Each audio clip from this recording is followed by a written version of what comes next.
Welcome once again to our UB Open Learning virtual training session for the final session of Wednesday the 7th. In this presentation, you're going to be learning about ethical AI use in the online classroom, modeling integrity and transparency in teaching and assessment. I am pleased to say that this session is going to be led by our own Dr. James Carmichael, Associate Professor of Computer Science in the Department of CIS in the University of Bahamas Northern Campus. Dr. Carmichael received his PhD from the University of Sheffield in 2007, and since then, he's worked as a researcher and academic at universities in 5 countries across 3 continents. Dr. Carmichael currently serves as an associate professor of computer information systems at UB and was the first UB faculty member to produce research on AI use in the classroom that was presented at a Research Edge, and I think it's going to be published in the IGBS in the next issue, if I'm not mistaken. Please join me in virtually welcoming Dr. Carmichael. We've heard some fantastic information about AI use in the classroom, and Dr. Carmichael is going to tie all of that up for us into an applicable package. Please join me in welcoming Dr. Carmichael.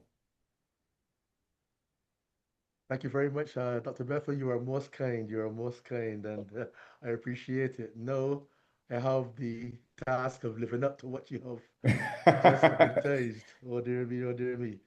I No, don't be have no pressed. doubt that you will fulfill, and exceed our Okay. expectations.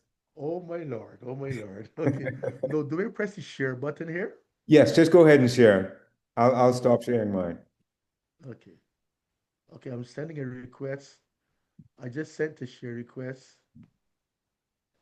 Yeah, you should be able to go ahead. Okay. Let me just. Yes. Okay. Right. I'm going to share sound and everything. Right. Okay, here we go.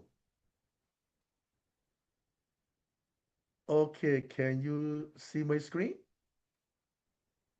Yes, I can see your screen. It's still in the editing mode, but yeah, we can see the screen.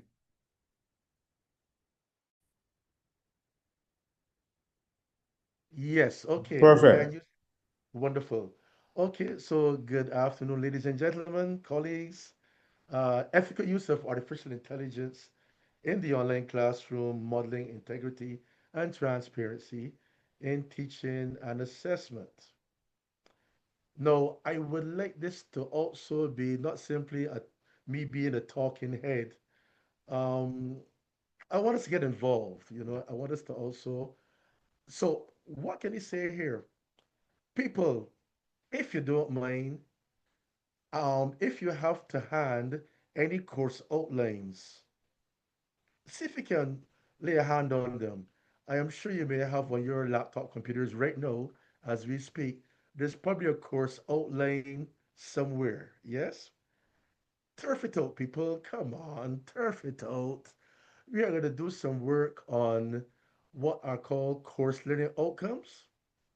So please, people, have a little dig around and see what you can find on your laptops. No, first things first, let's define some key terms. Online learning and e-learning. Hmm, what exactly is that? The delivery of educational content and instruction via the internet. No, and there is the reference that he chose. But what I wish to emphasize at this point is that there are two broad categories of online learning: synchronous online learning, where the instructor and the students interact in real time with each other, and of course, asynchronous, where the instructor does not directly interact with students during the learning process. Uh, he may probably the students will listen to recordings of the professor or other curated documents, and the actual marking and evaluation is also not real time. Second key term to define, what is this thing about artificial intelligence? Now, the first thing that I wish to emphasize here, by the way, is that artificial intelligence is not a technology as such. It is an approach. Now, what do we mean by that? There are certain IT technologies, for example, object-oriented programming is a type of technology. If you go into the realm of automobiles, an electric vehicle is a type of technology as opposed to a an internal combustion vehicle. That's a different type of technology. But artificial intelligence isn't really a technology, it's an approach to doing things. So, whereby, what is artificial intelligence really? It's an approach whereby computers are used to analyze, synthesize, and infer information to emulate higher order cognitive or intellectual behavior. And this is very important, including the capacity for self correction. Now, there are roughly two types of artificial intelligence applications. Uh, AI that classifies incoming data, and it's known as classification AI. Now, we are quite accustomed to this. Classification AI has been around for quite some time. For example, right now, most of your smartphones, you have a little thumbprint where you can just, put your thumb on your smartphone and it will unlock the smartphone. Or even better yet, you can simply stare at the smartphone. Come on there. Where's my smartphone? Ah, can't even find it. But you can simply, there it is. You can simply, stare at your smartphone. Come on, don't embarrass me. There you go. And it opens the smartphone. So those two are examples of, well, fingerprint recognition. That's a type of AI, of classification AI. And of course, we have facial recognition. That's also a type of classification AI. Miss Cox Robinson, I see you have a question. Please go ahead. Not a question. Just I just wanted to know, is it possible you could turn up your volume a little bit more? You Oh, is it sound really? low. Oh, dear. Um, and I also have someone else would advise that because I thought it was just me, but my ears are my ears. They're special. Oh, okay. I am trying to see. Wait a minute. Oh, this is Headset. supposed. Hold a second. I would say for those persons in this temporary situation, the captions are available. That's how I'm making Oh, it. But if you turn on the captions, that could help if it seems as if it's still too low to hear. At least you'll be able to read um, what's hello. going. What's going on? Hello. Is this better? I'm not the one to say. Okay. Hello, people out there in Zoom land. Yeah, Okay, it's a so little my bit better. It's a little bit better, but still, if you could, I see you have the mic. The input is up full. It was a tiny yes. bit better. Oh no, that's oh dear. All right, I'm gonna It's start. no, it's better now. It's better now. It's better Whatever now. you Okay. whatever you did just now, that's better. Okay, all right. I'm gonna try to talk a little bit louder too and disturb my office neighbors, my office mates, but they're accustomed to me now anyhow. Okay, so all right, beginning once again. So the last thing I said was about what is online learning. Let's go back quickly. Uh, where are you again? or online learning is the delivery of educational content and instruction via the internet. So there are two ways we normally deliver educational content via the internet. Synchronous learning, whereby the instructor and students they interact in real time.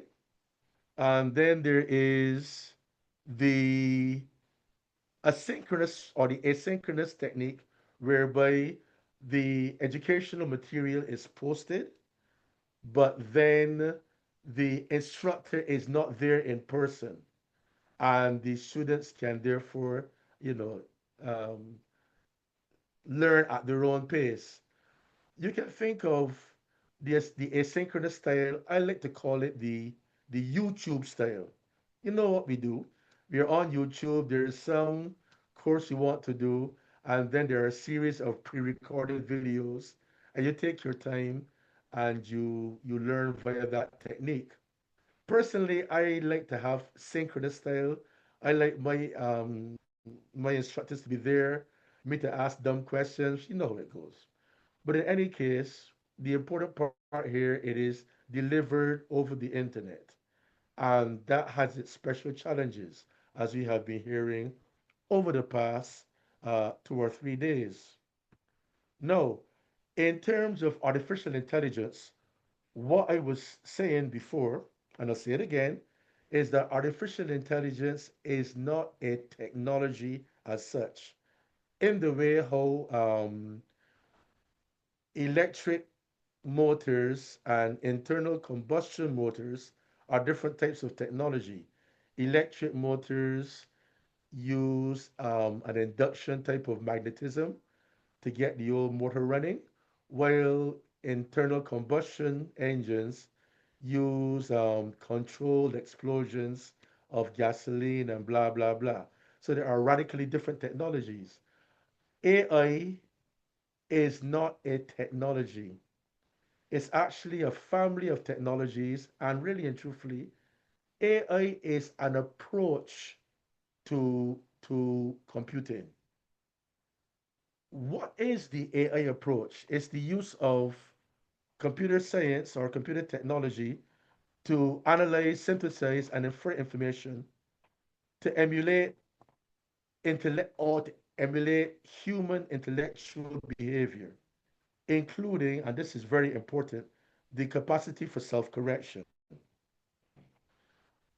There are basically two types of AI, what we call classification AI. That is AI which basically attempts to classify incoming data. So, for example, I have my smartphone here, and I can unlock my smartphone in two ways. Either I will use my thumb and put the thumbprint on my phone, and hey, it opens my phone, or I could use my face, and my phone has been trained on quite a few pictures of me in the dark, well, not too dark, but somewhat dark, pictures of me at different angles, and the phone has built up a series of images of myself in different lighting environments. And then my phone basically returns, when it is presented with an incoming image of my lovely self, it says, what is the likelihood that this incoming image is a person allegedly called James Carmichael? And then my phone returns what is known as a probability score, that the incoming image of James Carmichael, there is a 0.85 probability that this idiot staring at the computer screen is indeed James Carmichael. That's how classification AI works. It works on probability and data. Yes. Now, classification AI has been around for the better part of 30 years. But the latest hot new boy on the block is what is known as generative AI. Oh, sorry, let me start this. this rolling again. Okay. Sorry, people. Is it full screen once again? Please let me Y- know. Yes. Okay, it's good. Here we go again. So, right. So, in this case, on your left is an example of facial recognition AI, where we can see that the AI system is measuring certain key facial features and making a decision as to whether or not that is indeed the person who is trying to access the system.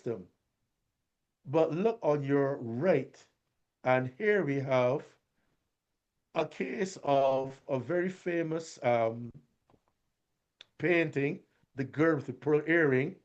But if you look around at the rest of the picture, that is purely AI generated. Yes, that that wasn't there. The girl's arm, the girl's forearm, and the stuff around the girl, that was generated purely via computer gimmickry. Shall we call it that? What is the latest controversy these days? It is that generative AI is exactly that. Generative AI can generate new information which allows students or anybody else, of course, to create information which was not there. In other words, generative AI can create its own intellectual property. Oh dear, oh dear, oh dear. So what does that mean? Well, before we go there, let us look at the AI family. So as we said, it's not a single technology, but it's a family of technologies, including what are called artificial neural networks and large language models. Of course, we all know about ChatGPT. That is a large language model. Facial recognition, robot vision, data science, machine learning, natural language processing, including machine translation. I'm sure some of us have used what is called Google Translate. Hey, people, by the way, let's get interactive here. How many of you here have used Google Translate or some type of online translation system? Come on, man, let me know, people. What's going on? Talk to me, people. Anybody here has used that? Charnel says yes. Charnel, only you? Or only you will? Who else there? Also, go, Kiva. Very good. Very good. Right. So we have all been using AI, yes? Um, Let me ask a question here. Have you all ever used, let's say, machine translation and it's not quite correct, you know? There's one use I remember I was translating, I was doing some translation. Yes, says 20 minutes, right? You want to hear a big joke? I was translating, I used a machine translation service to translate the English proverb out of sight, out of mind. Guess what it came back as? Out of sight, out of mind. It did it in Spanish, idiota invisible, invisible idiot. You see, out of sight, out of mind. Get it? Invisible idiot. I'm sorry. That's no. I'm see, that was way back about 10 years ago, where machine translate machine translation was pretty bad. But what is the point I am making here? That as we speak, artificial intelligence still is not a match for human intelligence, but it's getting better and better every minute, every millisecond. No, news flash, people, news flash. AI, as I said, has been around for quite a while. Classification AI has been around for the better part of 3 decades, since the 1990s. Now, generative AI, as in ChatGPT and what have you, that's a bit more recent. ChatGPT has been around just for about 3 or 4 years. So that is more recent. And of course, it has caused all sorts of worries about us educators. Is ChatGPT a case of the latest 21st century techniques to cheat? Even more importantly, is ChatGPT the 21st century equivalent of the introduction of electronic calculators? You remember those, don't you? Come on, educators, don't be shy. Admit it. Admit it, please. When electronic calculators came in, was that not the death of civilization? I mean, come on. You're going to use a calculator to add, subtract, and divide? Will it not make idiots of us all? Mm? Come on. You know how you felt back in those days. But hey, guess what? Let's address those fears. Let's address the fears of all of us as educators, right? Why do we fear the stuff? Well, concern number one, a very legitimate concern, and we have to address it seriously. Generative AI, as in ChatGPT and its cousins, will be used to plagiarize. Oh yes, you know what I'm talking about. Students will present you with a nice essay that is totally machine generated. A very valid concern. Concern number two, students will use generative AI to fake competence in the designated subject areas. Let's have a little bit of a discussion here. Let us go to what let us go to what we want from our students. So I'm gonna go forward with this slide, and I want us to have an idea. Let's start at the end, shall we? What do we want our graduates to do? I repeat, what do we want our graduates to be as professionals? Expectation number one, graduates will acquire a stipulated portfolio of knowledge, skills, and competencies. Obviously, if I am going to be a software programmer, I should be able to do certain things. I should be able to write programs that do A, B, C, and D. I should be able to debug and correct software errors, and so on and so forth. If I'm going to be a lawyer, I should be able to argue a case in court. I should be able to do research, and so on and so forth. That's what we expect. Every instructor teaching some course expects that the students will master what we call the learning outcomes. Expectation number two, this is an attitudinal expectation. Graduates will exhibit the correct attitude. You know, one of the worst things that ever happened to me as an educator, I was teaching, I was teaching maths at some high school, and as soon as the students did the last exam and the grades were out, you know what my students did? Do you want to hear what my students did?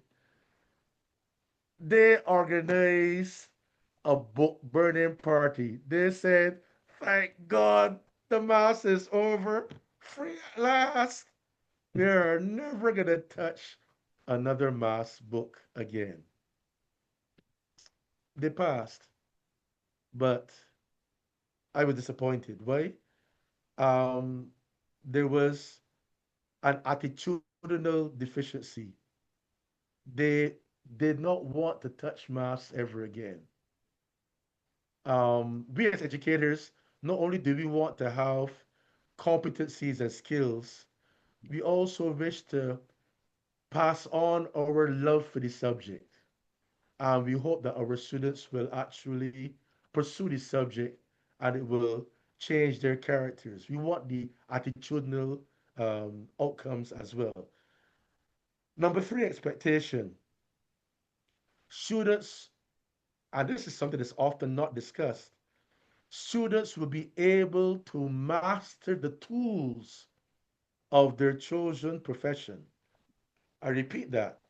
Students, graduates, will be able to master the tools of their chosen profession. If you're going to be a carpenter, you had better learn how to use a hammer, chisel, and saw. By the way, if you're going to be a carpenter in the 21st century, it's no longer a matter of a hammer, chisel, and saw. You got to use a nail gun, yeah, a buzz saw, and so on and so forth. Hmm. That's a question here, people. A lawyer. What are get anybody gets? Let me ask a question to all of you. What are the 21st century tools of a lawyer? Are there any tools for a lawyer? What do you think? I guess the art of persuasion, the art of communication, access to information, research, study. Whoa.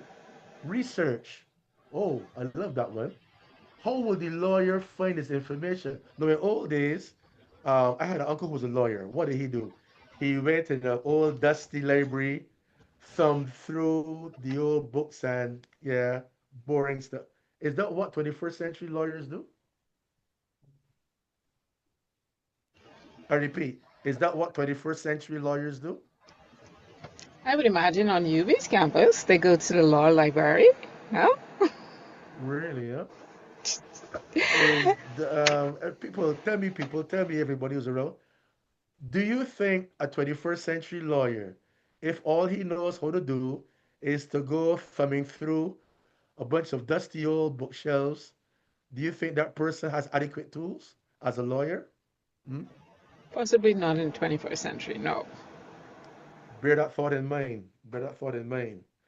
So now, let's get back a slide or two, right? So concern number one, we said that generative AI will facilitate plagiarism, a very valid concern. Um, it will cause students not to have their necessary competence because they'll be using generative AI as opposed to really being competent. And by the way, I've actually done that myself. Sorry, my bad, hands up. I have actually taught a course in Portuguese, not a course, but I've taught a few lessons in Portuguese, and I can't speak Portuguese. Yeah, I know, right? I faked it. I used generative AI tools. It even taught me how to pronounce Portuguese. And I can't speak Portuguese, people, but I was able to use generative AI tools to pretend that it can speak Portuguese. It is scary, people. It is scary. The only time that it was caught up was when a student asked me a question in Portuguese that was outside of my lesson plan.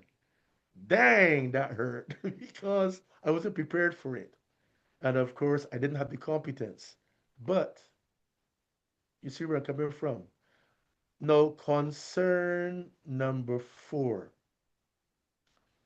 educators will also, not only students will suffer reduced intellectual capacity, but also educators will suffer reduced intellectual capacity.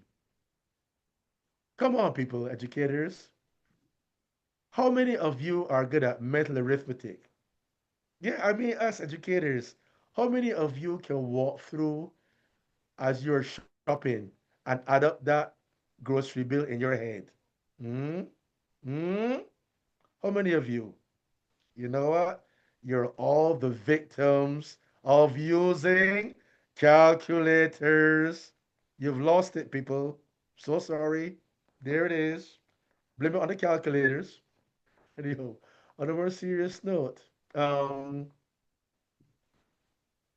due to our expectations, students, graduates will have the requisite knowledge, skills, and competencies. They will have the correct attitude, and they will be able to master the tools of their chosen profession. Let's look at competent expectation number three. 21st century graduates will be able to master the tools of their chosen profession. Increasingly, these will be AI tools. As educators, we cannot fail them. Let's get real, people. Let's look at some course learning objectives. All right. Now, I am in a bit of a funny position.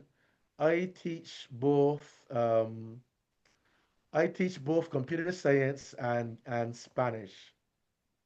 Don't ask. Long story. But I thought I would use both I will use some course learning objectives from both areas, from a numeric area like computer programming and from an arts area like foreign languages to illustrate a point. Now, at this point in time, I also would like to ask those of you who are attending, who are listening, get out some course learning outlines. Do it right now. Seriously. I would like this to be a bit of a workshop where we actually do something practical that we can apply to, well, courses start next week. Oh my gosh. So let's go there. Okay, let's look at this course right now. This course is called CISB 110 Introduction to Programming. What are the outcomes? What are the competencies and skills and knowledge that students should be able to master by the time they complete this course? They should be able to develop algorithms using flowcharts and pseudocode, distinguish among or between various programming techniques, develop programming documentation, um, apply elementary programming concepts to write. See, yeah, no, oh, by the way, somebody just said here in the chat, and I agree with you. By the way, that person is right. These course learning outcomes, I didn't write these people, I didn't write these ones, but they are not written in the best way. I acknowledge the person in the chat who just said that. We have got to learn to rate our course learning outcomes using terminology which is measurable. For example, course learning outcome number 5, recognize various programming development standards. That's not the best.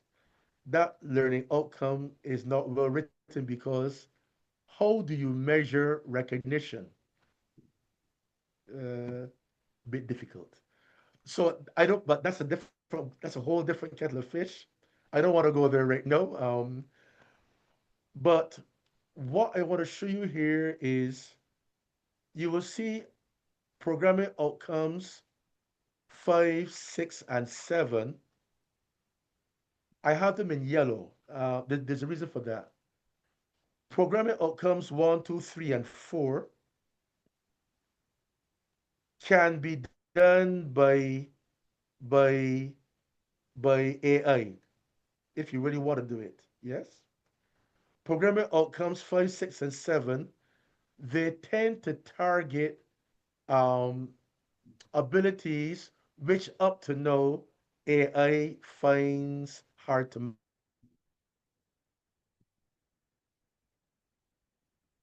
Look at course learning objectives and evaluation tools for this course.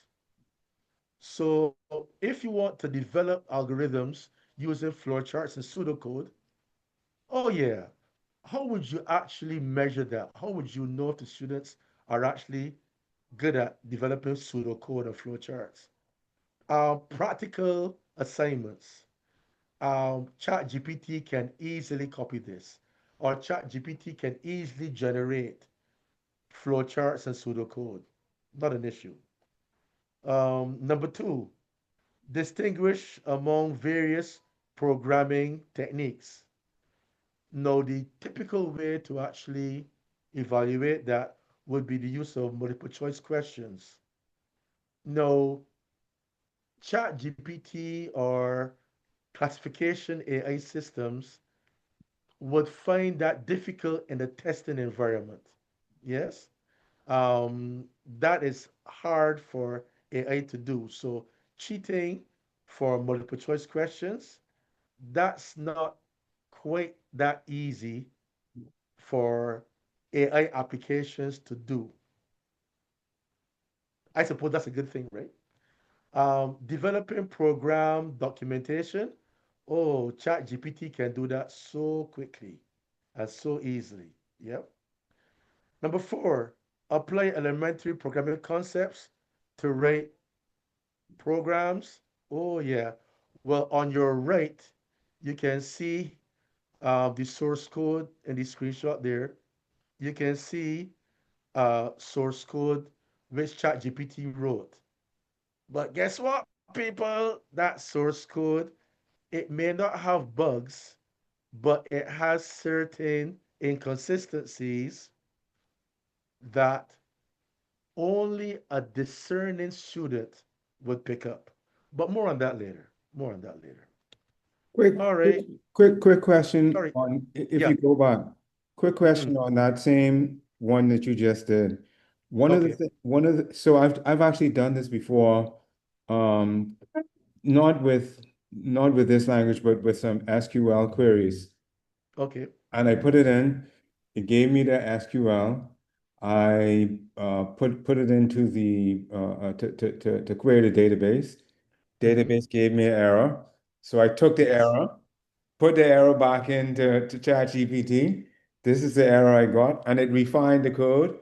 And just that iterative use of it, and eventually I got to code that worked. Dr. Bethel, I want to give you a hug and a squeeze. I will do so digitally. Sorry, what you just did is something which is so essential.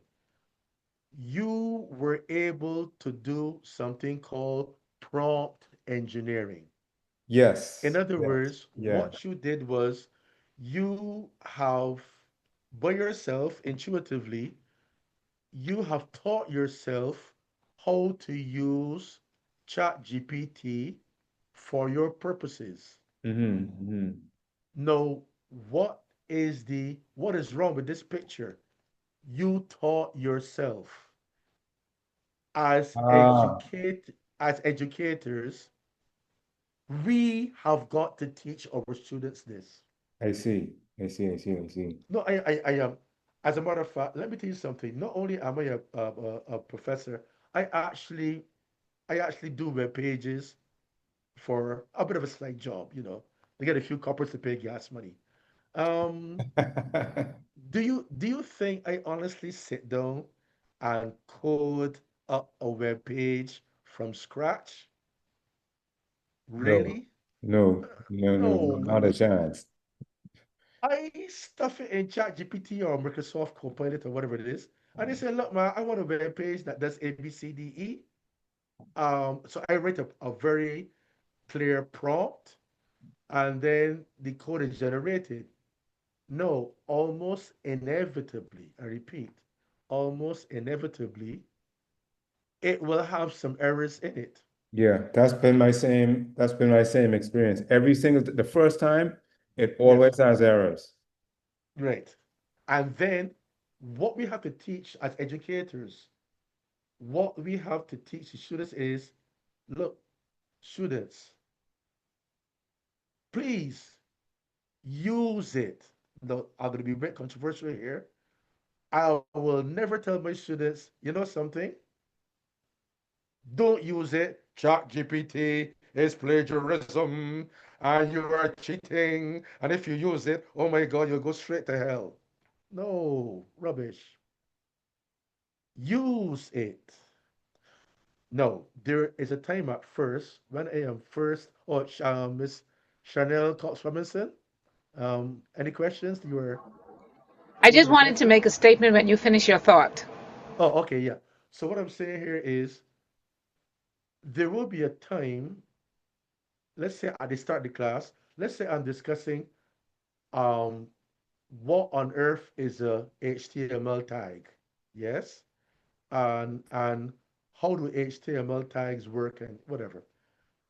Okay, at that point I will tell students you are learning the basic concepts of how to build a web page. This is going to be all by hand. I must ensure that you as students that you understand um, what you're doing. So at that point in time, um, there will be no chat GPT. I have to make sure that they understand the basics and acquire the basic skills. Yes. But when the semester project comes and they have to build a whole website, that is when I will say, please use ChatGPT. Why? If they have to build a website of 11 pages with a backend database, and they must do so in the space of 4 weeks, please, people, no professional web developer does all of that stuff in 4 weeks by himself. Yes, they're using ChatGPT. Of course they are. Um, that's why I wish to emphasize here that we are training our graduates to function as professionals using professional tools.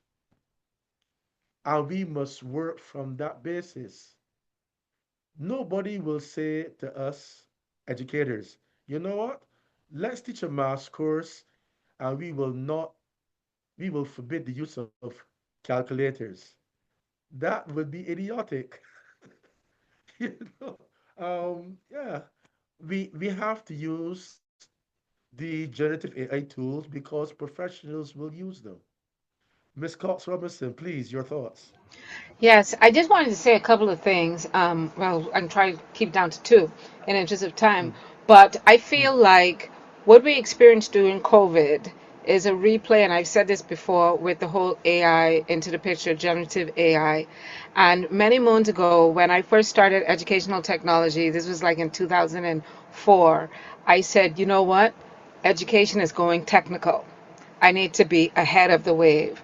And I went on to this search for everything technological, educational, because at some point in time it was coming. And it never mm, came. And when when COVID hit, everybody, I'm not saying that it wasn't a bad part, but I was like, yes, because now the time came. You know, this was the time that I was waiting on forever for everything to become technological, and I've been ahead of the curve waiting on it. And so for me, this whole generative AI thing is similar. So you can choose as an educator to either be ahead of the wave and get yeah, ahead of it, and even within education, our own curricula, because curriculum is supposed to really support the workforce of society. But if your society is ahead of your curriculum, then it's impossible for you to create the next generation of whatever when the future was yesterday. So this is a lot of food for thought because, you know, even though AI is really not going anywhere, in the Bahamas, we're not seeing a whole lot of it other than within our personal spaces, our home, our phone, our watches. Around mhm, the world, they got dogs, they got police officers, they got hospitals, they got factories. So the world has already experienced the majority of it. But education has to realize that if we're going to improve our workforce, by extension, improve our GDP and our economy to be of the future, our curriculum and our mindsets have to change. And I think, what would you say? This is what I wanted you to comment on. What would you say if someone says, I'm being paid as a faculty member not to use ChatGPT. I'm being paid to think and help the students, and I'm being paid to pour into the nation as an educator. Why would I want to use a tool that's going to, I don't know. What would you say to someone who may feel like it's a bad thing to use the No, tools and much less to teach the students how to use it correctly? again, if I am going to teach photography, let's say I'm going to teach photography, yes? And they say, you know what? I love and I believe in film cameras. Film cameras, you put that roll of Kodak film inside there, it's going to be lovely, yes? Digital single lens reflex cameras, junk, poor. The resolution is nowhere near as good as a film camera. And if you're a true photographer, you better get in the dark room with your chemicals and get that film developed. Well, I would fire you if you were a faculty. Yes, what you just said, if you were a faculty in the 1980s, yeah, you're right. But in the 21st century, any photographer who says they will not use digital cameras, well, there are dinosaurs, aren't they? Yes. Any faculty member who says I refuse to incorporate AI in my courses, particularly if it's a numeric course. As a matter of fact, even if you're teaching, I think even if you're teaching the culinary arts, there'd be some aspect of AI in there. If you say, I'm sorry, I am not going to use it, you are hobbling, you are handicapping your students. They will enter the professional world. I don't even know where to go. What is our mission as educators? To equip our students with the necessary, what are the three pillars? Skills, attitude, well, four pillars. What are the four pillars? Knowledge, skills, attitude, tools. I'm going to repeat that. What are the four pillars of any professional? Knowledge, skills, attitude, tools. You cannot forget the tools. I'm going to be boring, people. I'm going to do it one more time. Every professional must have knowledge, skills, attitude, tools. AI will increasingly become one of those tools. No. Any more comments, people, at this point in time, please? Those of you who say AI will make us all gibbering baboons, speak no or forever hold your peace. Come on, people. So I guess now, Professor, the thing is realizing that we can't run from it. Then Mm, what do we do? How do we approach the playing field? You know, how do we do it correctly, set it up correctly? Because I think okay, that's where, okay, because a lot of persons know it's out there, they may not know right, how the commonality come in between, and especially when maybe the university is not addressing it at the forefront directly, and everybody's yes, scared or trying to be careful. yes. Okay, in that case, let me quickly flip through. So, in this case, what I've been doing here, I have, so here, look at Spanish. Um, okay, just very quickly. So, what I'm doing here is I am saying, let's look at some course learning objectives for something very different. That's Spanish, yes. And what are the four learning objectives? Comprehend basic oral and written Spanish. No, I have that in yellow because when it comes to understanding basic oral and written Spanish, um, this is AI is that good at doing that right now. Speaking Spanish on a variety of topics. Do you know where I often catch up my students? Even if they prepare their essays in Spanish in AI, when it comes time for me to talk to them in Spanish, Oh my goodness. It's not pretty. It's not pretty. So that's where I often catch them out. Um, but no, what I want to go on to right now, as we are, I want to like run through this very, very quickly. I want to address this area here. And this is where the ethics comes in and the pedagogy comes in. So let's look at this. Let's look at this problem here. Does the use of AI tools inhibit skill acquisition and competence? This is a very serious, this is where the ethics comes in here. Let me rephrase that. Let me say it again. Does the use of AI tools, all that fancy word, inhibit skill? I'm going to make it simple. Does the use of AI tools make us dumber? I'm going to say it again. Does the use of AI tools make us dumber? Um, that's has that happened, people? I would I'm say gonna leave. I would say It's it can, but it's not a necessary outcome. If we are not if we don't use it intentionally, then I say yes, it can. If you use it intentionally, then not necessarily. no. I will give perhaps a bit more of a nuanced answer. As I said, my my grandfather, well, bless his soul, he's now departed. My grandfather could run rings about. He could run rings around me in terms of mental arithmetic. My granddad, oh man, he could walk into, as we were shopping in the supermarket, he could tell me down to the penny what the grocery bill was. Yes? Giant of a man. But it wouldn't be very useful to him in the year 2026. Yeah? What I mean to say is this. Um, the 21st century demands a different set of skills.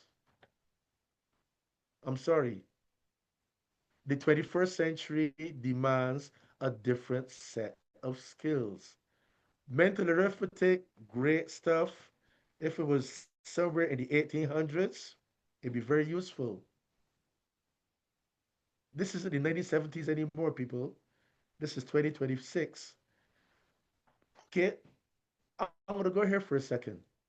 Now, imagine you were an engineering company chief, yes? Here are two candidates. Which one of these would you hire? Candidate A, excellent mental arithmetic skills. Man, this guy can solve quadratic equations in his head. Ow. But he does not use computer assisted design tools because he believes in drawing all design blueprints by hand. Puts hair on his chest. Oh, it's done. Then there's candidate B. Only basic arithmetic, mental arithmetic skills, but he understands how quadratic equations work. And he can do it by hand on pencil and paper if he had to.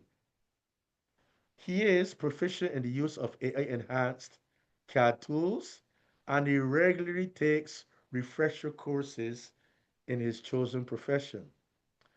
Which candidate would you hire? I'll go on. Here's where people we get busy. Oh, hang on a second. Sorry. Exercise number two. All right.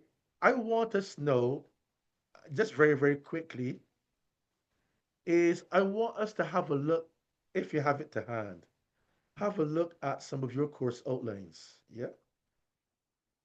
Have a little peep at them. Now, what are important is this. Concentrate on the course learning objectives. This is the crux of the matter. Concentrate on your course learning outcomes because when all is said and done, we as educators, we teach students KSAT, KSAT, knowledge, skills, attitude, and the use of tools.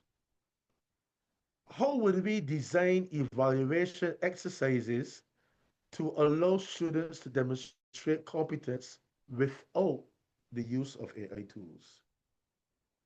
I repeat that. How would we design evaluation exercises to allow the students to demonstrate competence without the use of AI tools? Why is this important? We, it is important that students understand and can apply the knowledge and skills which they need without AI. I was able to teach a class in Portuguese without actually being able to speak Portuguese because I use AI tools. And that is ethically incorrect and bad. At some point in time, we must teach our students, do you understand what is a web page? Do you understand how verbs work in Spanish or in English? So in our exercise, in our courses, we must have evaluation exercises that allow the students to demonstrate competence without any assistance from AI. But by the same token, we must also we must also design evaluation exercises that allow students to demonstrate the application of skills and knowledge facilitated by AI tools in a typical real world professional environment. Dr. Carmichael, can I just Mm, interject right here? right, Just please. just by you alone, so typically as educators, when we're taught about creating appropriate learning objectives, we're always taught, remember, uh, learning objectives focus on three things: the Mm, teaching of knowledge, skills, and attitudes. But just mm, by you alone adding that T to the mm. acronym, the tools, Yes, it yes, encompasses everything that you have been laying out in this entire presentation. We now have to think about not just the knowledge, skills, and attitudes, but how do we how do we use tools to facilitate either our acquiring of knowledge, skills, and attitudes, and applying those knowledge, skills, and attitudes into our workplace, into our classroom, whatever the case might be. Just by yes. adding that T alone, that expands the possibilities so greatly. As a matter of fact, I'd even go further. What I find to be a deficiency in our CLOs is that we often teach the KSA part, the knowledge, skills, and attitude, but we do not design, we do not, I find, sorry, I will say this, many of our courses assume that knowledge, skills, and attitude operate in a vacuum. You know, how can you put it? You often think that, okay, I am going to become a chef, and you will say things like, oh, you will learn how to make crab conch. I don't know, whatever. Um, how do you make crab conch, by the way? Using a stove. You know, Yes. uh, Yeah. and but the art of using a stove correctly, you know, that is not, it is inferred, but it is never explicitly mentioned. Yes, you gotta get the stove and heat it up correctly. I know how to turn it on, how to use one of these automatic pilot lights. You know, it is almost assumed that you will learn how to use a pilot light, you will learn how to use an industrial stove, but it's never explicitly mentioned as a learning objective. Um, Mastering the use of an industrial oven as opposed to a everyday domestic oven is a skill in itself. It's a skill in itself. If I may be able to cook a nice meal, but to cook a nice meal using an industrial oven, I will probably blow it up. What I'm going to say is incorporating tool use is vital because AI has something known as prompt engineering, and prompt engineering is a science in itself. And it is a science that at the moment is a skill which is not being taught in our UB curriculum. Anyhow, I move on. Um, no, when you are discussing your evaluation instruments, here's a question for you. Is a semester paper a more appropriate tool for AI integration as opposed to an as opposed to a multiple choice quiz? What when should you use a multiple choice quiz? How to use it for a learning outcome?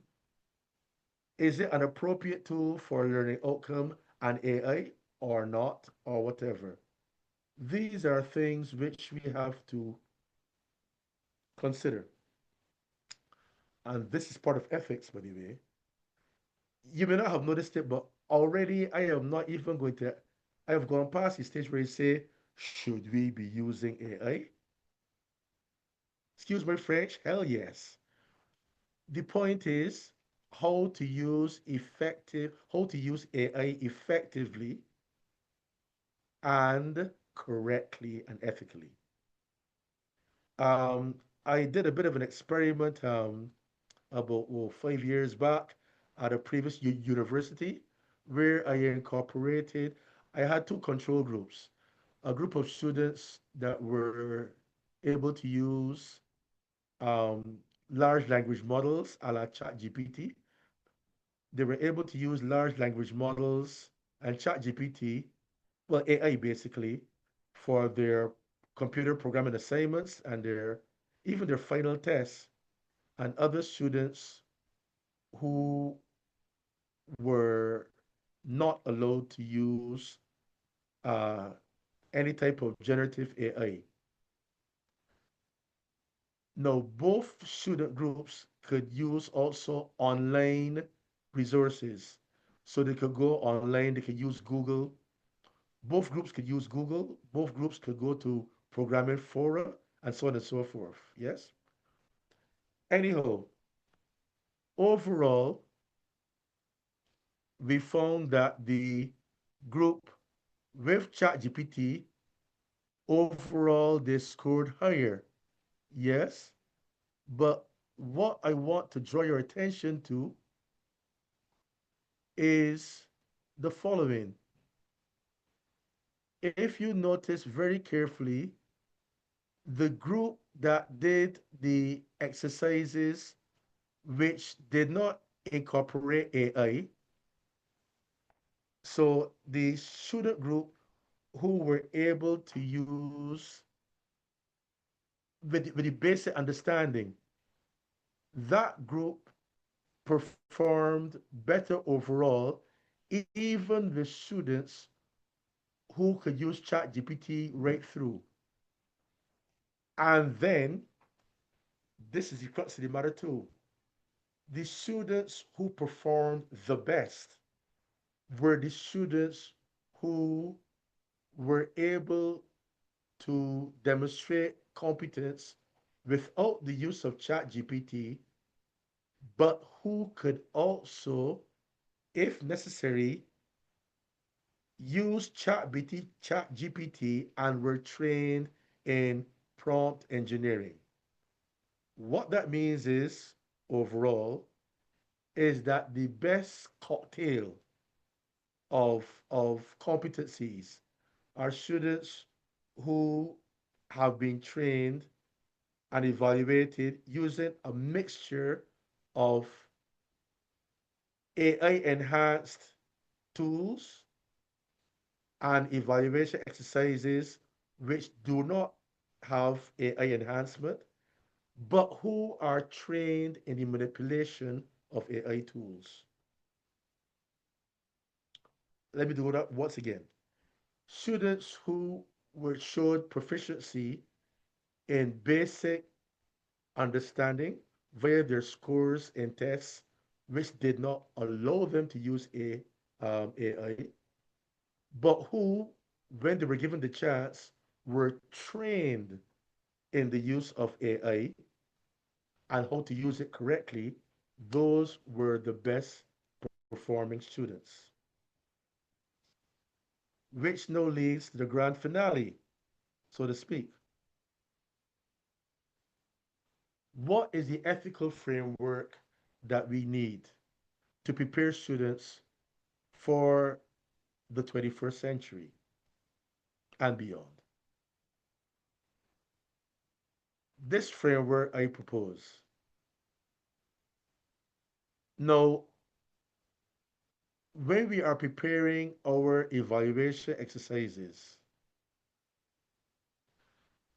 I propose that the use of AI tools should be allowed if such tools would typically be used by professionals in a professional working environment. I repeat that. If professionals in the domain would probably use AI tools or are using AI tools in a professional working environment, students should be using those tools in your classrooms as well.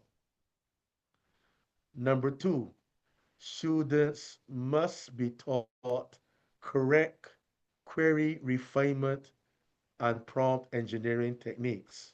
I repeat, students must be taught correct prompt engineering techniques if they will use AI tools.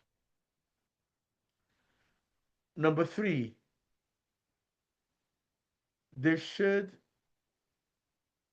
only be, students should only be allowed to use AI technology to complete an assignment or an evaluation if there is explicit and written consent from the instructor of that course. Number four, students using AI to help with assignments must indicate in writing the extent to which such AI tools have contributed to the submitted piece of work. In the same way that nowadays, um, many social media websites, the policy now seems to be if you are going to show an AI video or an AI photograph, there should be a label. This video or this photo is AI generated. That disclaimer must be there. Number five, students using AI tools must check that AI tools sources to make sure that the training data is having information or data which is, um, how can I put it? That the data, the quality of the data is of the appropriate standard. Yes. And number six, instructors, teachers, hello. Instructors should also practice full disclosure. Make it clear if your tests and evaluation exercises incorporate AI elements, both for designing the test and for grading the test. Let me give you my personal experience. There is, I teach Spanish, as I told you previously. We use a platform called the VHL platform, and the VHL platform is used to grade end of semester final exams. One year, one semester, my students came to me three or four of them, they were good students. And guess what? Some of them got some horrible marks. Well, horrible for them. Like they were getting like the final exam was like 68%. And I'm thinking, this student is a A student. And they were telling me, sir, we thought we did well, right? So I said, no, boy, these fellas are good fellas. So I went into the VHL platform and I checked the grading process. Can you guess what I discovered? So there was one particular exercise where um, the student's answer was graded as wrong. And why do you think it was graded as wrong? Because of capitalization problems. So let's say the student wrote that Andrew Mopsy won the 100 meters. The person spelled Andrew Mopsy with a lowercase a and a lowercase m. What did AI say? Wrong. No, of course, the person is right. I had to actually regrade the the um, the whole exercise. Nowadays, when they teach that course, I tell my students, um, beware, students. It is possible that your exercises will be marked incorrectly. I will also undertake to sample mark some of them, but any student who feels that his exam grade was was unexpectedly low, please let me know and I will manually regrade your exam paper. And I finish this exercise by saying, guess what, people? As teachers, please, Google and MIT, they have a free generative AI course for teachers. Yep.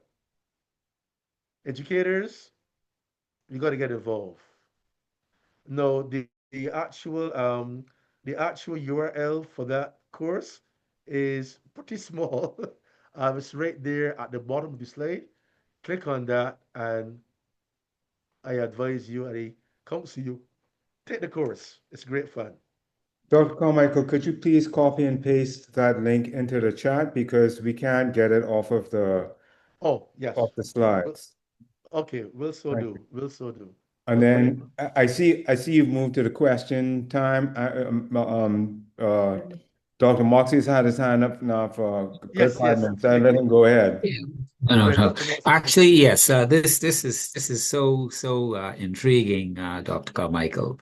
Um, but the last comment, one of my initial comment was going to be the one of my views of the requirements of the use of AI, not only for students but also in the professional world, is a connection between the context of your end product and what you intended that end product to be.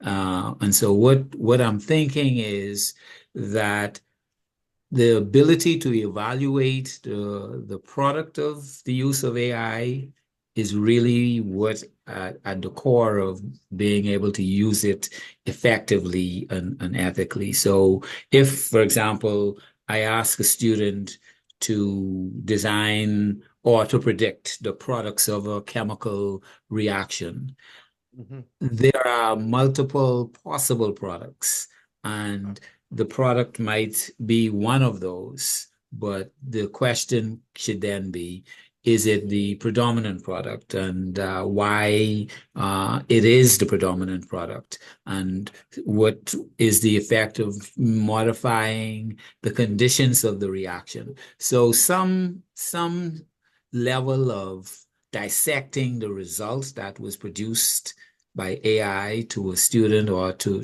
the individual should be critical to the exercise, not simply asking AI to generate a result for you or to create an answer for you and accepting that answer as carte blanche. Um, Yes. but your last comment about the flaw in the evaluation of your students, likewise, the the negative result triggered a further evaluation on your part. And so it begs the question, should we be evaluating the results for false positive evaluations of a student? And so it's so Yes. it goes to my point that evaluation at the human level is critical to the entire exercise. We must be able to incorporate our understanding and our intentions of the Mhm. context of our use of the AI tool. That is, do you know something? That is, by the way, in the foreign language department, there's no raging controversy. Um, can the VHL platforms automatic grading, can it be trusted? No. What people don't want to do, and I myself don't want to do it, is should the automatic grading of the foreign language exam, should it be simply a rough guide, and then should it be no departmental policy that every teacher goes in and actually grades every single student? I don't want to do that. I, I am being lazy. Sorry, hands up. No. That's understandable, but perhaps some agreed element of audit might be acceptable. For example, agreed that we will manually check 5% in certain favor. percentage of the results and check them both for negative outcomes and positive, false positives and false negative. Yeah, I think what Dr. Moxie is saying, maybe just like how we have cross moderation for multi-section courses, we could do cross moderation if we know a platform is using generative AI to grade papers. Just, take a certain proportion of the high, middle, and low scores and check them to get a sense of how the AI grading is taking place. Hmm. Yes. But yeah, Yes. this is really intriguing. Very intriguing. Thank you so much for. I came in a little late, so I'm worried about what I missed. But yeah, what I heard was very beneficial, very intriguing.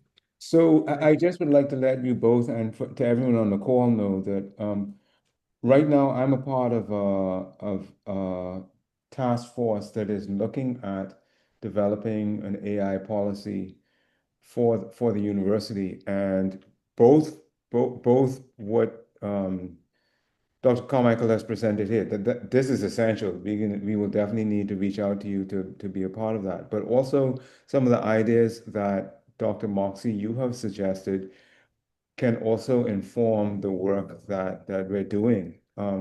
Please know that if you see me reaching out to you, this is what I'm thinking about. Go ahead, Mrs. Robinson.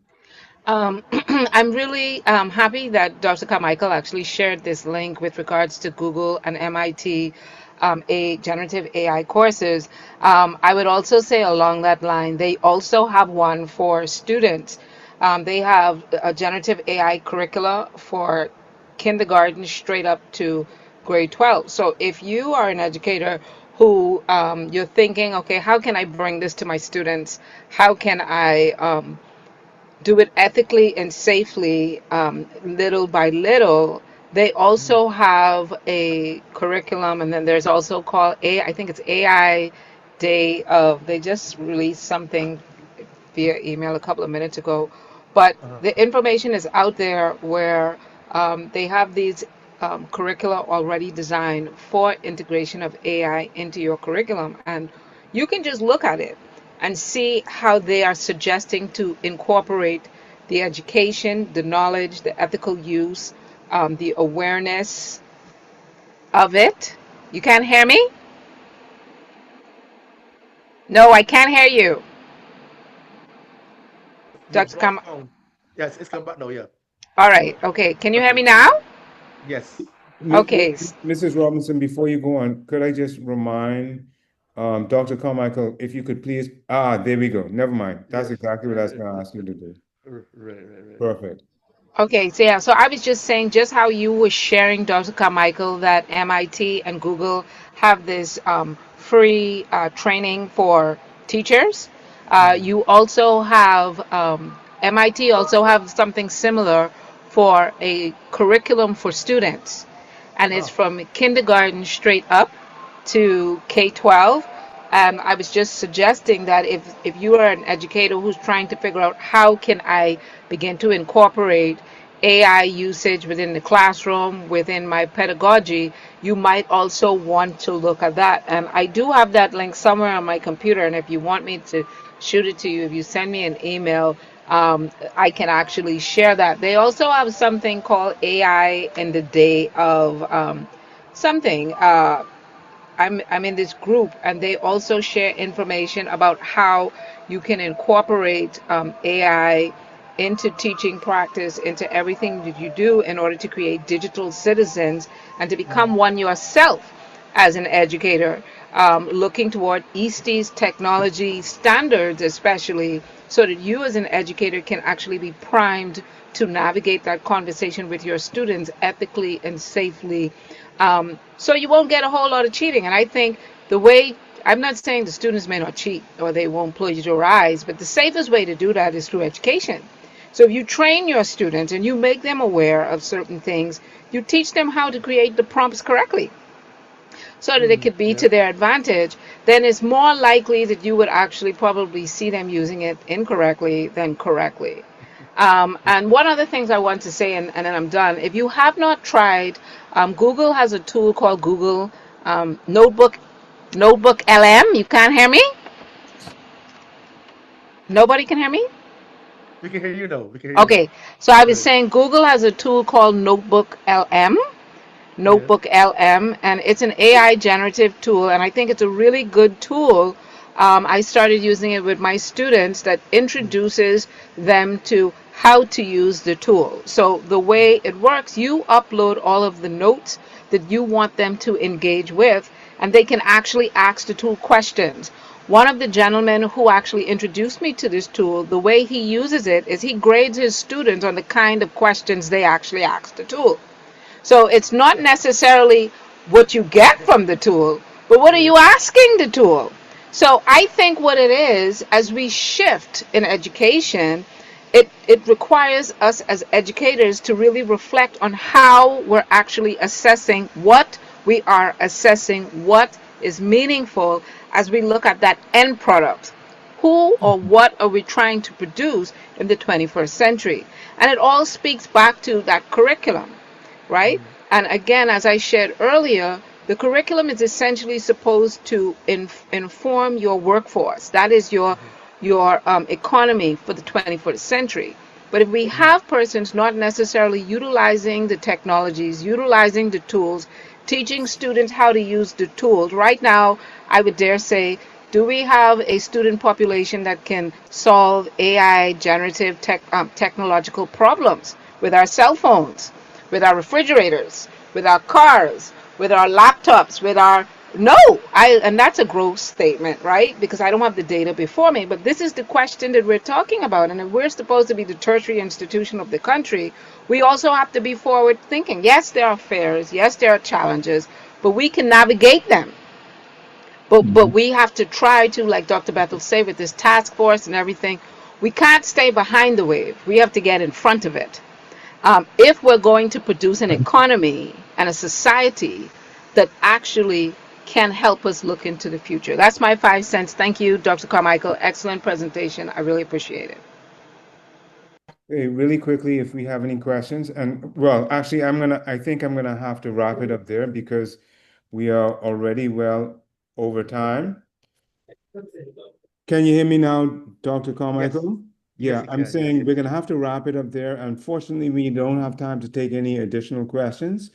We are already well over time, but I'm sure that everyone here will share with me my appreciation to Dr. Carmichael for the presentation that he has given us today.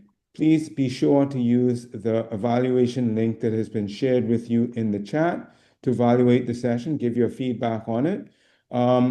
As I said, Dr. Carmichael, I will be reaching out to you to get some feedback from you with regard to developing AI policy for the university.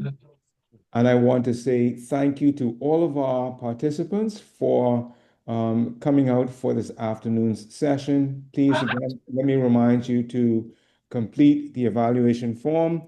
We're going to leave it open for a couple of minutes before we close off the session. I'll give you a chance to get that link so we can close off the session.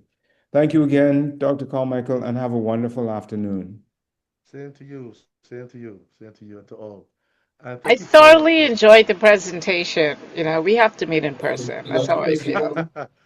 Grand Bahama. Listen, fish fry on Tino Beach every Wednesday night.